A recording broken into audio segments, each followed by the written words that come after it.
Irashaimase! Hello and welcome to Fitaurus Kitchen. I'm your host, Chef Fitaurus. It's time once again for Shoot 'em Up Saturday, and on the menu for this Saturday, we're going and revisiting the Cotton franchise with Panorama Cotton for the Mega Drive, or Sega Genesis if you'd prefer to call it that. Anyway, this was a title going released in 1994 by Success. Was the third title, I believe, in the Cotton franchise, and it's definitely a different one.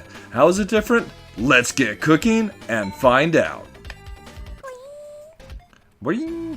So first off, we go and get a little bit of cutscene going, just giving us background and story for the title, but we're just going to go and jump past that. So here we are with Panorama Cotton. So first thing you might notice is this one isn't side-scrolling shoot 'em up like the previous entries in the Cotton franchise. It's actually a rail shooter kind of done in the Space Harrier vein, where we're going and moving into the screen, which in and of itself is actually a pretty impressive piece of programming for the Sega Genesis, going and given the tech that the system went and had.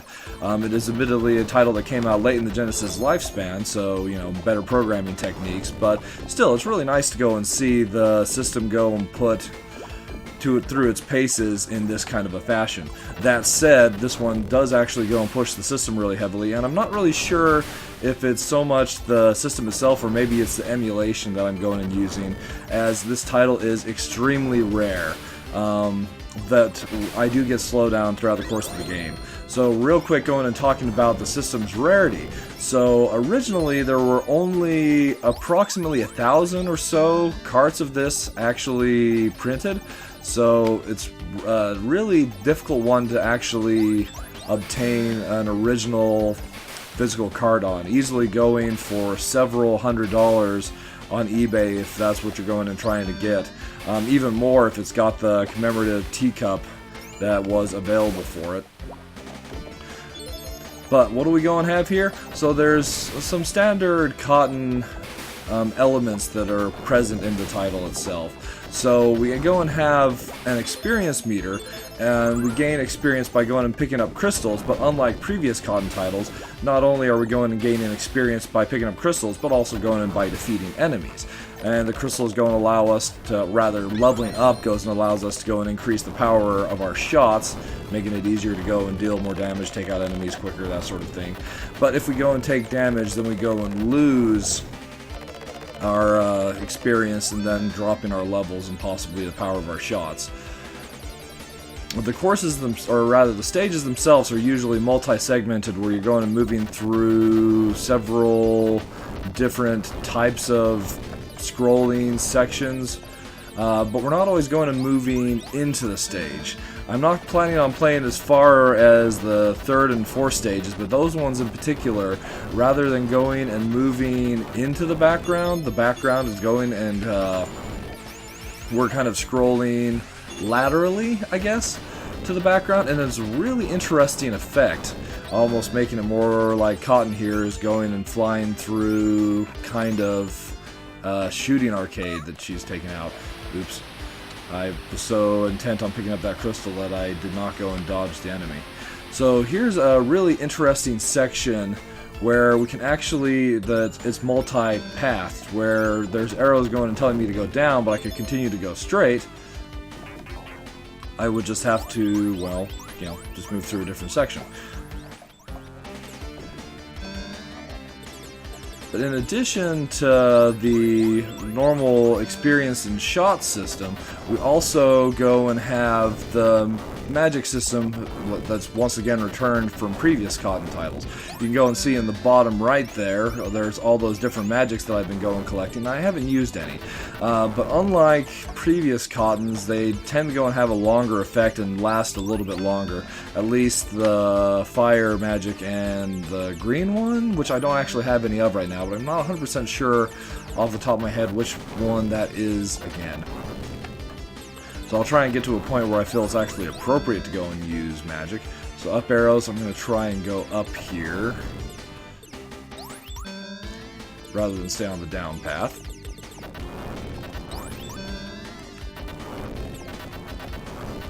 So So it is really fun when you go and take a franchise that's known as a really competent entrant in side-scrolling shooters, and you go and change the format of the title itself, going and putting it in a rail shooter,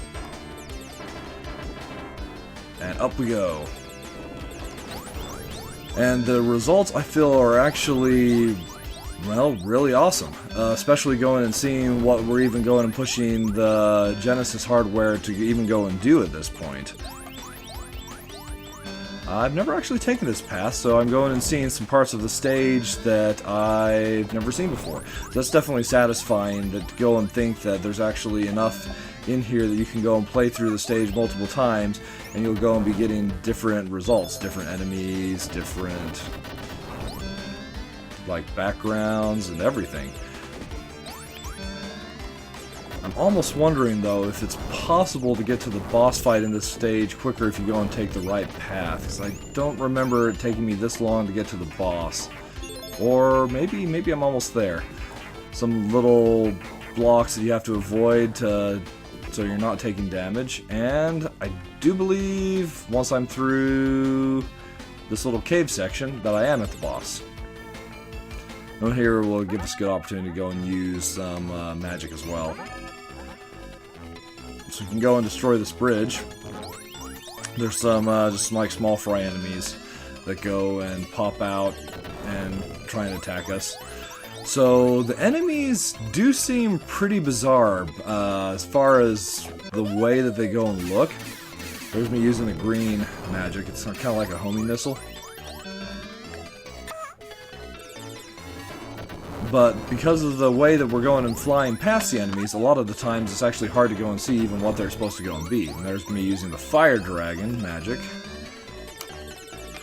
Oh, one thing to go and note about the shot is if you're going and just tapping the shot, it's got a rapid fire. Oh, yay! We defeated the first stage boss. He really wasn't anything too much to worry about. Anyway, as I was going and mentioning, if you're just going and tapping the fire button, you're going and you have rapid fire for about a second after going and pressing the fire button, but then if you continue to hold down the button, then your shot rate will decrease. So you want to go and be kind of using it in a burst fire technique. So, as is typical, after going and defeating the boss in a Cotton stage, we go and have a tea time, where we go and pick up bonus points by going and collecting all these teacups. I'm not 100% sure why Cotton goes and has such an obsession with tea, as she seems just more obsessed with the willows, the candies that are kind of like the core of the world that Cotton is utterly obsessed with. But, oh well, we won't worry too much about that. So then we go and get our progress for the stage, and if we go and score well enough, which I did, you go and get some life back. Now we're into stage 2, which... just going and saying from my playthrough is actually the most difficult of the stages. This one's giving me a really hard time. Well, minus the next to the final boss anyway. Oops, I missed that down. So yeah, I've actually died and had to continue more on this stage than any other stage. The stages that come afterwards, I think, are actually significantly easier and also visually more interesting, so... Ouch. It's a little bit disappointing that I was only planning on showing the first couple stages, as those later stages are, well, definitely a really awesome visual treat. Oh man, I'm just taking so much bad damage here.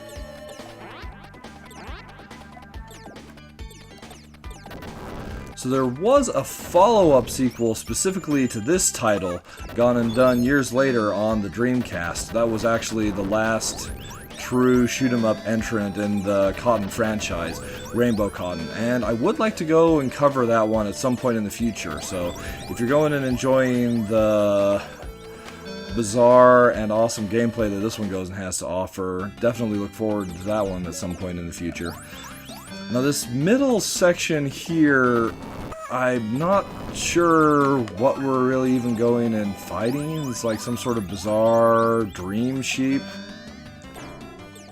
At least that's the way I'm going and viewing it. Like it's not even really... Oh, they got me. Oh, it's not dead. I thought it was like it rammed me and it was going to go and leave. And we're through that section. But especially what they would go and do with the way that the stages go and scroll, and just the detailed background that we go and see. So here's an excellent example of an area that I was kind of saying you have a hard time going and even telling what the enemies look like. These enemies are just going and zooming past. Yeah, they're throwing bananas at me. That's about all I know. Maybe they're monkeys. We don't like monkeys.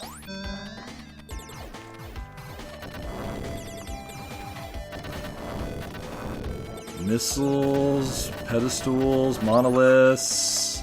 I have no idea what I'm getting attacked by anymore. The sun going down, getting shot. Knives jumping out at from the sky, trying to go and stab me. And I have a sliver of life left. Will it be enough to go and finish the stage? Well, I will certainly try. Another fun thing is it's actually got... Oh, nope. Ah, pity, the boss is just ahead. So you do get 5 continues, and there are midpoints that you can go and continue through. Since the game doesn't really go and depend on a traditional life system, your life bar is an indication of how many hits you can go and take, and then once that goes and expires, that's when you go and continue.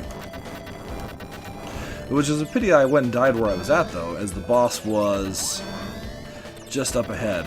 That's another thing, is the first boss battle was just a relative, like, boring cakewalk, as it were, but the boss battles that go and come afterwards are all far more technical and interesting. So it's kind of disappointing that the first stage boss is weaker that way.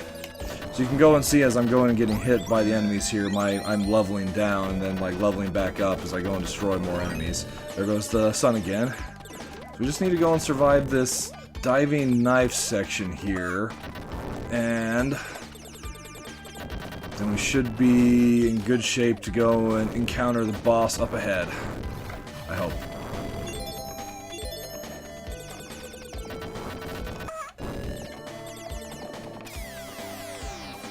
Maybe.